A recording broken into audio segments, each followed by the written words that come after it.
여기 긴박한 상황을 당한 한 남자가 있습니다. 이 남자는 타슈켄트 공항에서 인천공항으로 가려고 출국 수속을 하고 있었는데요.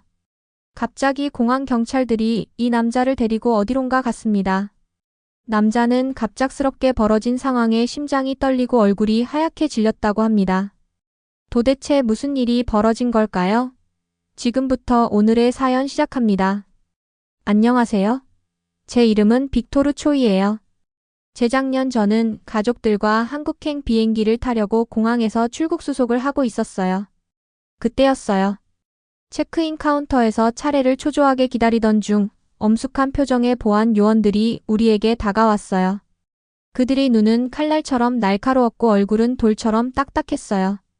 척추를 따라 차가운 오한이 밀려오는 걸 느꼈고 목이 너무 조여져서 간신히 삼킬 수 있었어요. 본능적으로 뭔가 일어났다는 불안함이 저를 엄습했어요. 중 한 명이 앞으로 나서서 큰 소리로 빅토르 씨, 국제 밀수 사건과 관련이 있어서 체포합니다. 라고 선언했습니다. 저는 정말 충격을 받아서 무슨 일이 일어나고 있는지 알아낼 수가 없었습니다. 제 심장은 마치 가슴을 터뜨릴 것처럼 두근거렸고 제 주변 세상이 돌고 흐릿해지는 것을 느꼈습니다. 제 숨은 빠르고 얕은 헐떡거림으로 폐에 산소를 공급하지 못하는 듯 했습니다. 제가 상황을 파악하기도 전에 그들은 제 팔을 으스러뜨리는 힘으로 잡고 어디론가 데려가기 시작했어요. 저는 필사적으로 주변을 둘러보며 이 상황을 설명해 줄 수 있는 누군가를 찾았지만 제가 본 것은 혼란스럽고 두려운 표정들 뿐이었어요. 내 팔을 움켜쥐며 공포에 질려 눈을 크게 떴고 어린 데니스는 울부짖기 시작했어요. 그의 작은 얼굴은 어떤 아이도 경험해서는 안 될 두려움으로 일그러졌습니다.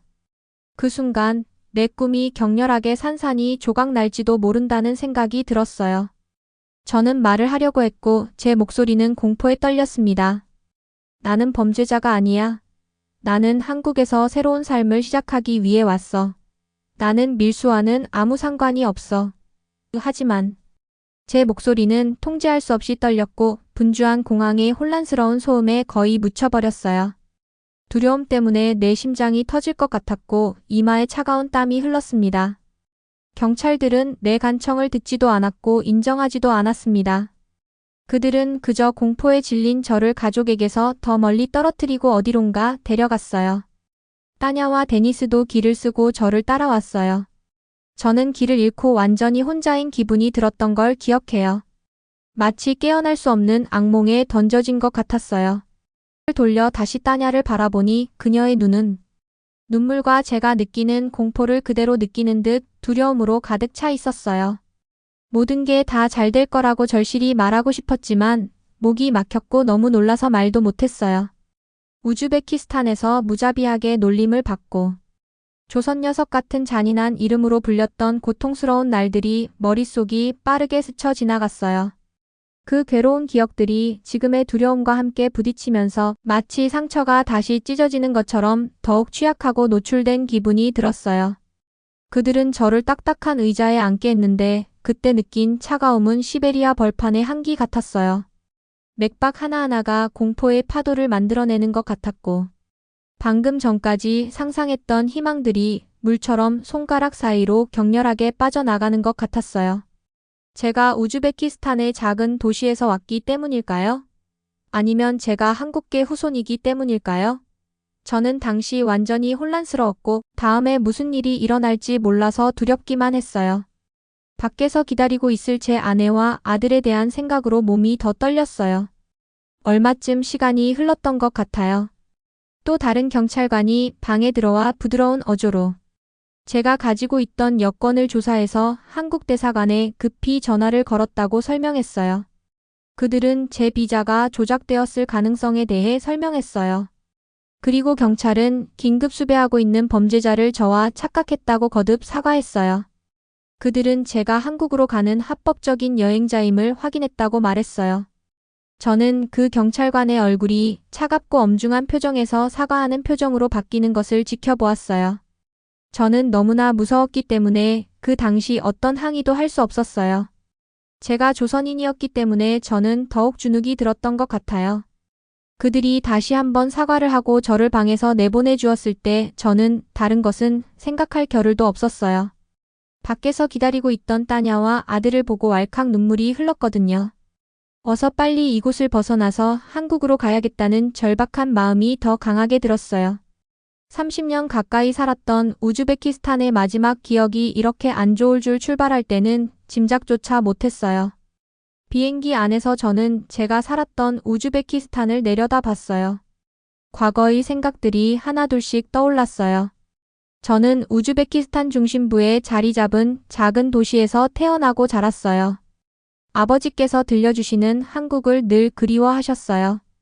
그러면서 제게 한국은 예의가 있고 사람들이 서로 돕고 나누며 살아가는 따뜻한 곳이라는 이야기를 들려주셨어요. 빅토리아, 내게는 자랑스러운 한국인 피가 흐른다. 아버지께서는 한국을 이야기하시면서 풍부한 역사, 우아한 전통, 맛있는 요리 같은 것들을 말씀해 주셨어요. 하지만 저는 한국이 정말 아버지께서 묘사하는 것처럼 아름답고 전통이 살아있는 좋은 나라일까? 저는 속으로 궁금했지만 그 당시에는 확인할 방법은 없었어요.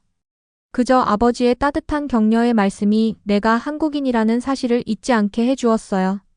제게는 과학자이자 혁신적인 아이디어와 변함없는 낙관주의로 가득 찬 사랑하는 아내 따냐와 너무나 사랑스럽고 호기심 많은 아들 데니스가 있어요.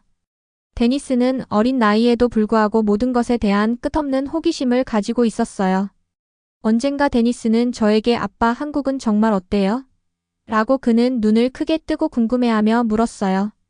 거리가 밝은 색과 쾌활한 사람들로 가득 차 있지.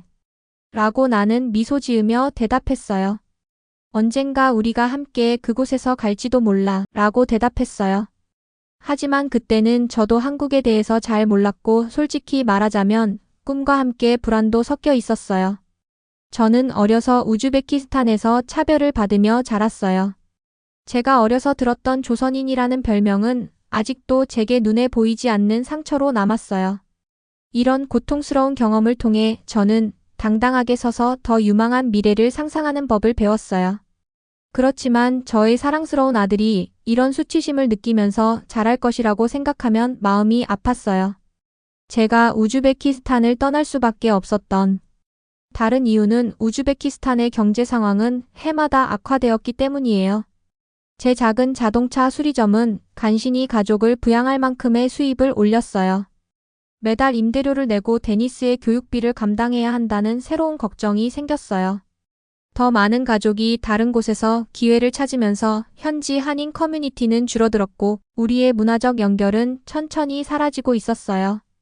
아버지께서 눈물을 글썽이며 우즈베키스탄에서의 우리 삶을 걱정하시는 말씀을 많이 하셨어요. 따냐가 일하던 공장에서 대규모 해고를 발표했을 때 마지막 압박이 가해졌어요. 한때 안정적이었던 그녀의 연구직은 갑자기 불안정해졌어요. 떠나기 전날 밤 저에게 우리가 옳은 일을 하고 있다고 생각해요? 라고 물었어요. 나는 그녀의 손을 꽉 쥐고 확실히 모르겠지만 우리가 좀 더 노력해야 한다고 생각해. 라고 대답했어요. 얼마 후 나는 새로운 시작을 해야겠다는 완전히 다른 결정을 내렸어요.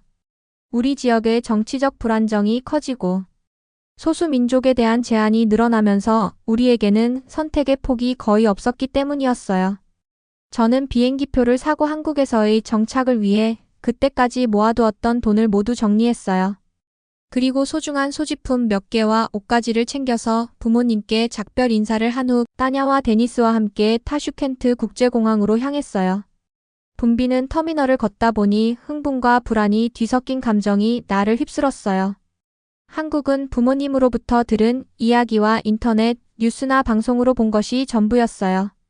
그래서 그런지 한국을 생각하면 머릿속으로 다채로운 등불이 늘어선 활기찬 거리와 모든 곳에서 새로운 이주민을 반기는 환영하는 얼굴이 그려졌어요. 한국은 새로운 집이 될 것이고 우리의 일상이 된 차별과 경제적 어려움에서 벗어날 수 있는 곳이라고 믿었어요.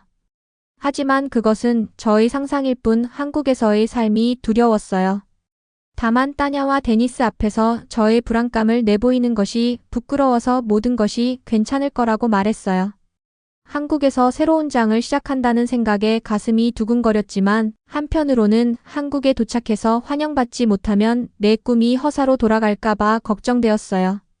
그리고 최근에 통합평가절하로 인해 부모님의 조금 남았던 저축이 모두 날아가서 그들을 부양해야 할 제 책임은 더욱 커졌어요. 한국은 제가 제 기술과 의지를 담아 새롭게 시작할 수 있는 곳이라고 믿었어요.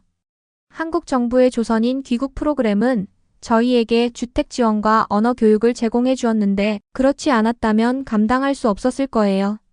한국 정부로부터 이런 지원을 받았기 때문에 저는 모든 사람, 특히 상당한 어려움을 견뎌낸 친척들에게 우리의 문화유산과 한국인의 저력을 보여주고 싶었어요. 나는 비행기에 앉아서 내가 왜 이 비행기를 타고 있는지 지금까지 있었던 일들을 떠올리며 다시 한번 곱씹었어요. 비행기가 정상 궤도로 순항하자 억눌렀던 복잡한 감정들이 밀려왔어요. 창문에 이마를 대고 바라본 타슈켄트의 풍경은 점점 작아지며 과거의 익숙한 모습들이 먼 기억으로 흩어져 갔어요. 찬란한 아침 햇살이 광활한 하늘을 물들이며 마치 황금빛 리본이 수평선 위에 그려진 듯 제 운명을 암시했어요. 제 심장은 두근거리며 오랜 세월 전에 내려온 한국 이야기를 되새기게 했어요. 저는 눈으로 직접 한국을 보고 그 공기를 마시며 발밑의 맥박을 느끼겠다는 굳은 결심을 하게 되었어요. 비행 시간 동안 창밖으로 펼쳐진 구름의 바다와 멀리 보이는 낯선 풍경들이 제 마음을 사로잡았어요. 때때로 옆자리의 따냐가 건네는 부드러운 미소에서 감정의 안정을 찾았고 통로에 앉은 작은 데니스의 아이 같은 눈동자에서는 호기심과 불안이 교차하는 모습을 보게 되었어요. 저는 그의 작은 손을 꼭 잡으며 말없이 함께 이 여정을 헤쳐나가겠다고 다짐했어요. 비행기가 인천공항으로 하강을 시작할 때 저는 더욱 불안해지기 시작했어요. 아버지의 고향에서 과연 제가 받아들여질 수 있을지 혹은 영원한 외부인으로 남게 될지에 대한 의문이 제 마음을 무겁게 했어요.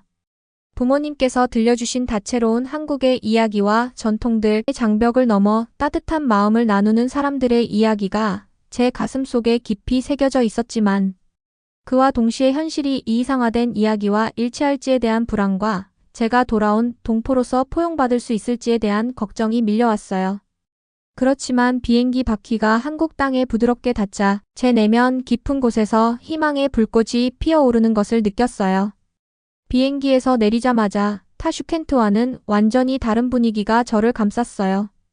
공항 직원들이 진심 어린 미소로 맞아주어 말없이 따뜻함을 전해주었어요. 공항 복도는 깨끗한 조명 아래 반짝이며 다국어 표지판이 안내하는 모습에서 효율성과 환대가 조화된 사회의 정취를 느낄 수 있었어요. 저는 깊게 숨을 들이마시며 소독제와 어딘지 모르게 한국적인 향이 섞인 공기를 맡았어요. 창문 너머 처음 본 서울의 모습은 저를 완전히 말문이 막히게 했어요.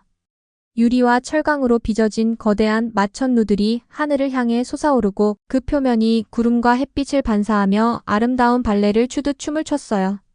롯데월드타워는 마치 현대의 창처럼 우아하게 하늘을 가르며 주변의 디지털 광고판과 전통 한옥, 고대 궁궐과 어우러져 서울만의 독특한 조화를 이루고 있었어요. 한강은 은빛 리본처럼 도시를 가로지르며 수많은 창문에서 반사된 빛들이 밤하늘을 장식했어요. 이 장면 속에서 저는 우즈베키스탄에서 온 평범한 제가 이 압도적인 도시에서 자리를 잡을 수 있을지에 대한 의문과 동시에 무한한 가능성을 느꼈어요. 새로운 환경에 적응하는 과정은 처음에는 조심스러운 걸음이었지만 점차 자신감을 찾아갔어요. 복잡하게 얽힌 지하철 시스템과 깨끗한 승강장, 그리고 정확한 시간에 도착하는 열차들을 보며 감탄했어요. 지상에서는 거대한 건물들이 만들어낸 협곡 사이를 걸으며 뜨거운 햇빛 아래 시원한 그늘을 찾기도 했어요. 건축물마다 독특한 디자인이 돋보였고 고가보도는 또 다른 도시의 동맥처럼 연결되어 있었어요. 저는 도시의 야망을 느끼며 끊임없이 위를 올려다보았어요. 서울의 소리와 향기는 저를 감동시켰어요. 저는 서툰 한국어에도 불구하고 노점상들의 격려와 친절한 미소 덕분에 길거리 음식을 즐기며 떡볶이와 호떡의 맛에 빠져들었어요. 이 작은 미식의 즐거움이 제 불안을 잠시 잊게 해주었어요. 한편 제 마음속에서는 성공에 대한 희망과 함께 문화적 장벽에 대한 두려움이 교차했어요. 언어 실력이 부족한 제가 이 새로운 사회에 어울릴 수 있을지 혹은 영원한 외부인으로 남을지 고민했어요. 가족의 미래에 대한 책임감이 제 어깨를 무겁게 했지만 동시에 이 땅에서 새로운 시작을 할 수 있다는 희망도 커져갔어요. 매일 밤 아파트 창문 너머로 보이는 도시의 불빛을 바라보며 이 결심이 옳았음을 조용히 믿게 되었어요. 한국 사회는 처음에는 다소 엄격하고 감정적으로 멀게 느껴졌지만 친절한 이웃들과 정겨운 마음들을 느낄 수 있었어요. 문을 두드리고 직접 만든 김치를 갖다 주시는 할머니, 재활용품 분리 방법을 인내심 있게 설명해 주신 옆집 젊은이의 모습이 제게 큰 위로가 되었어요. 가게 주인들이 친숙한 미소로 맞이하며 제 이름을 기억하려고 애쓰는 모습을 보며 이곳에 작은 소속감이 자리 잡기 시작했어요. 몇 주 동안의 적응 과정 속에서 저는 한국의 엄격한 겉모습 아래에 깊은 공동체 정신과 보살핌이 자리한 문화를 발견하게 되었어요. 저는 붐비는 지하철에서 사업 계획을 구상하며 중앙아시아의 미학과 한국의 장인 정신을 잇는 부티크 창업 아이디어를 꿈꾸기도 했어요. 동대문 시장의 활기 속에서 우즈베키스탄에 있는 가족에게 보낼 한국 상품의 공급망을 구축할 미래를 그려보기도 했어요. 한국 땅에서 매일 저는 살아남기 위해 안락함을 뒤로하고 도전해야 한다는 절박함을 느꼈어요. 그리고 동시에 사회적 관습, 경쟁 치열한 시장 속에서의 전문성 구축 등 수많은 장애물을 마주하였지만 그 모든 것이 새로운 소속감을 위한 필수 과정임을 받아들였어요. 한국은 저에게 단순한 지리적 이동 이상의 의미를 주었어요. 과거의 한계를 뛰어넘어 꿈을 이루고 끊임없는 노력으로 고난을 아름답게 변화시킬 두 번째 기회를 제공해 주었어요. 지금 생각해보면 한국은 정말 제게 기회의 땅이었어요. 한국에서의 삶에 안착한 후 저는 제 미래와 여기서 어떻게 변화를 만들 수 있을지 생각하기 시작했어요. 저는 새로운 삶을 구축하기 위해 열심히 일해야 한다는 것을 알았고 그것은 한국 라면을 중심으로 한 재유통사업을 시작하는 것을 의미했어요. 저는 항상 무역 세계에 관심이 있었고 한국 라면이 세계 최고라고 믿었어요. 한국에 와서 한국 라면을 먹어봤을 때 저는 바로 이거다 라는 생각을 강렬하게 했거든요. 그리고 저는 고품질의 한국 라면과 함께 과자, 커피 믹스를 우즈베키스탄에 수출하는 유통회사를 시작하고 싶다고 결정했어요. 매일 아침 저는 명확한 목표를 염두에 두고 일찍 일어났어요. 저는 서울의 번화한 거리를 걸으며 빠르게 움직이는 군중과 활기찬 시장을 관찰했어요. 저는 사람들이 즐겁게 수다를 떨고 노점상들이 외치며 도시가 에너지로 가득 찬 것을 보았어요. 저는 모든 광경과 소리를 받아들이고 사람들이 무엇을 좋아하는지, 사업이 어떻게 운영되는지 메모했어요. 저는 이러한 일상적인 순간에서 배울 수 있다면 잘 운영되는 사업을 구축할 수 있다는 것을 알았어요. 처음에는 어려움이 많았어요. 저는 한국어를 더 잘 배우고 현지 상권의 관습을 이해하며 우즈베키스탄과는 다른 문화에 적응해야 했어요. 때로는 새로운 정보와 엄격한 규칙의 미로에서 길을 잃은 것 같았어요. 하지만 저는 모든 도전이 배우고 성장할 수 있는 기회라는 것을 계속 상기시켰어요. 저는 소규모 수업에 참석하고 현지 시장을 방문하며 많은 가게 주인과 이야기를 나눴어요. 저는 한국 사람들이 매우 지지적이고 진정으로 성공하고자 하는 사람을 기꺼이 도와주는 좋은 사람들이 많다는 사실을 깨달았어요. 어릴 적 아버지에게서 들었던 이야기는 진짜였어요. 한국은 따뜻하고 아름다운 전통과 인간성이 있는 나라예요. 저는 작은 사무실을 빌려 간단한 웹사이트를 만들며 작게 시작했어요. 저는 공급업체와 통화하고 가격을 협상하면서 수많은 시간을 전화로 보냈어요. 모든 전화, 모든 회의는 제 꿈을 향한 한 걸음이었어요. 저는 책상에 앉아 종이와 빈 커피잔에 둘러싸여 지치고 앞으로의 가능성에 설레던 긴 밤을 기억했어요. 저는 중요한 무언가를 만들고 있는 것 같았어요. 제 삶뿐만 아니라 제가 아끼는 사람들의 삶도 바꿀 수 있는 무언가였어요. 저는 힘들 때마다 우즈베키스탄에 있는 제 가족과 지역 사회를 돕는다는 생각을 하며 스스로 계속 동기부여를 했어요. 제 노력이 천천히 결실을 맺기 시작했어요. 우즈베키스탄으로부터 주문이 들어오기 시작했고 제 회사는 신뢰성과 품질에 대한 작지만 꾸준한 평판을 얻었어요. 저는 제 비전을 공유하는 몇몇 신뢰할 수 있는 파트너와 긴밀히 협력했어요. 우리는 수출 포장 디자인부터 고객 서비스를 개선하는 방법에 이르기까지 모든 것에 대해 이야기했어요. 저는 모든 제안을 경청했어요. 모든 세부 사항이 중요하다는 것을 알았어요. 크고 아름다운 퍼즐을 조각하는 것과 같았고 저는 그 순간을 사랑했어요. 아무리 작은 성공이라도 저는 자만하지 않았어요. 이러한 과정들이 마침내 저는 제 자신과 고향에 있는 모든 사람에게 더 나은 삶을 창조할 수 있다는 것을 증명하는 과정이라고 믿었거든요. 저는 한국을 제가 사는 곳이 아니라 꿈이 실제로 이루어질 수 있는 기회의 땅으로 보기 시작했어요. 제 사업을 만드는 것은 쉽지 않았고 제 자신을 의심했던 날들이 많았어요. 하지만 저는 결의와 긍정적인 태도로 각각의 장애물에 맞서는 법을 배웠어요. 저는 과거의 고난을 기억하고 그것을 모든 전진이 승리라는 것을 상기시키는 것으로 삼았어요. 그러면서 차츰 제 사업이 커졌고 저는 성장했어요. 우즈베키스탄 상점에서 한국 라면과 커피 믹스의 인기가 너무 높았어요. 이로 인해 제 사업은 점차 성공적으로 발전했고 안정적인 수입을 주게 되었어요. 오늘 제가 걸어온 여정을 돌아보니 감사함으로 가득 차는 것 같아요. 저는 제 가족을 부양할 뿐만 아니라 우즈벡에 있는 사람들과 한국 라면과 과자, 커피 믹스를 공유할 수 있는 사업을 만들었으니까요. 희망, 근면, 그리고 어디에서 왔든 노력하면 밝은 미래를 만들 수 있다는 믿음이 가능한 곳이 바로 한국 땅이어서 정말 다행이에요. 이제 매일 아침이 감사와 목적 의식으로 가득 차 있어요. 제 사업이 성장하기 시작하면서 저는 제 노고의 진정한 의미를 깨닫기 시작했어요. 저는 단지 돈을 버는 것이 아니라 제 가족의 미래를 건설하고 두 문화 사이에 다리를 놓았어요. 매일 저는 성공이란 단순히 수익을 내는 것이 아니라 다른 사람을 돕고 인생의 좋은 것들을 공유하는 것이라는 생각을 해요. 주문이 꾸준히 들어오기 시작하자 유통회사를 만들겠다는 제 꿈이 현실이 되고 있다는 것을 알 수 있었어요. 고객으로부터 처음으로 감사 편지를 받았을 때를 기억해요. 그 편지에는 귀사의 제품 덕분에 제 하루가 더 밝아졌어요. 라고 적혀 있었어요. 그 편지를 읽고 저는 마음이 따뜻해졌어요. 긴 밤과 노고가 그만한 가치가 있었던 것 같아요. 제가 보낸 각 패키지에는 물건뿐만 아니라 희망과 보살핌이 담겨 있다는 것을 깨달았어요. 저는 또한 우즈베키스탄에 있는 제 가족에 대해 생각했어요. 제 친척 중 많은 사람들이 수년간 어려움을 겪었다는 것을 알고 있었어요. 그들의 삶은 종종 고난으로 가득했고 그들은 세상의 최고를 볼 기회가 많지 않았어요.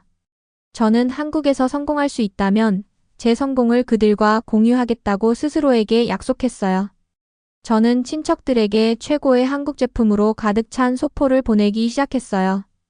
이 소포에는 고급 자켓, 건강한 간식, 심지어 전통 한국 의류와 같은 품목이 포함되었어요. 저는 그들이 한국 상품의 품질을 보고 느끼고 즐기기를 바랐어요.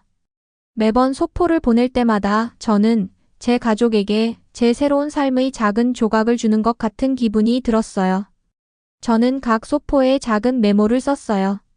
이것은 기회와 보살핌의 땅인 한국에서 온 거예요. 이것이 당신에게 기쁨과 더 큰 꿈을 꿀 수 있는 기회를 가져다 주기를 바래요. 서울의 분주한 거리를 걷다가 도시의 불빛을 올려다보며 숨 쉴 때마다 희망을 느꼈던 그 감정을 아직도 잊지 못해요. 저는 이곳 한국에서 제 집을 찾았다고 느끼고 있으며 매일 더 밝은 미래가 펼쳐지고 있음을 보고 있어요. 매일 아침 저는 미소를 지으며 일어나요. 신선한 공기를 깊이 들이마시며 이곳에 오기까지 겪었던 힘들었던 날들을 떠올려요. 어느 오후 저는 집 근처의 한 공원을 방문했어요. 그 공원은 가족들이 피크닉을 즐기고 아이들이 그네에서 웃으며 놀고 어르신들이 벤치에 앉아 담소를 나누는 모습으로 활기찼어요. 한국은 단지 제가 사업을 하는 곳이 아니라 새로운 시작을 선사해준 곳임을 깨달았어요. 한때 이 나라를 의심했던 기억이 있었지만 이제는 이웃들의 따뜻한 미소, 상점, 주인들의 친절한 인사, 그리고 서로를 아끼며 대하는 모습에서 한국이 기회의 땅임을 확신하게 되었어요. 또한 제 가족을 생각해요. 늘 든든하게 버팀목이 되어주는 아내 따냐는 힘든 시절마다 큰 힘이 되어 주었어요. 부엌에서 사랑 가득한 음식을 준비하는 모습을 지켜보고 있으면 그녀는 내게 언제나 따뜻한 격려의 말을 건네주곤 해요. 그리고 제 아들 데니스도 건강하게 학교를 다니며 주변의 일들에 관심을 가지면서 잘 자라고 있어요. 저녁이 되어 일이 모두 끝나면 저는 종종 지역 커뮤니티 행사에 참석하곤 해요. 한국에 온 전 세계의 여러 사람들과 만나 이야기를 나누었어요. 간단한 식사와 차 한 잔을 나누며 새 출발의 기쁨과 슬픔, 그리고 어려움에 관한 이야기를 서로 공유했어요. 그들의 경험을 듣고 제 이야기를 나누면서 함께 웃기도 하고 때로는 눈물도 흘렸어요. 이 모임들은 우리가 어디서 왔든 모두가 소속감을 느끼고 이곳 한국에서 희망으로 가득 찬 삶을 꿈꾼다는 공통된 바람을 가지고 있다는 것을 상기시켜 주었어요. 돌이켜보면 우즈베키스탄에서 한국까지의 여정은 수많은 우여곡절로 가득했어요. 타슈켄트 공항에서 체포될 뻔했던 두려움은 아직도 남아있어요. 그리고 한국에 처음 왔을 때 불안, 의심이 가득했던 긴 밤들, 그리고 새로운 삶의 방식을 배우는 수많은 도전들을 기억해요. 그러나 서울공항에 내려서 처음 마주한 따뜻한 얼굴들, 한 걸음 한 걸음 쌓아 올린 작은 승리들도 잘 간직하고 있어요. 이런 기억들은 고통스러웠던 순간마다 삶과 저 자신에 대해 소중한 교훈을 주는 것 같아요. 매일 도시의 불빛을 바라보고 주위의 생명소리를 들으며 저는 다음 걸음을 내디딜 준비가 되어 있어요. 앞으로도 어려움이 있겠지만 희망과 노력, 그리고 사랑하는 사람들의 응원이 있기에 어떤 장애물도 극복할 수 있을 거라 믿어요. 저는 이제 단순한 이민자가 아니라 한국에서 꿈을 꾸고 함께 도우며 이 땅에서 살아가는 자랑스러운 시민이에요. 제 여정은 계속되고 있고 앞으로 어디로 이어질지 기대가 돼요. 지금까지 제 이야기 들어주셔서 감사합니다. 여러분의 성공을 함께 기원합니다. 오늘 사연이 재밌으셨다면 좋아요와 댓글 많이 달아주세요. 오늘도 귀한 시간 내주셔서 감사합니다. 다음에 더 재밌는 사연을 여러분께 전달해 드리도록 하겠습니다. 지금까지 감동까치였습니다.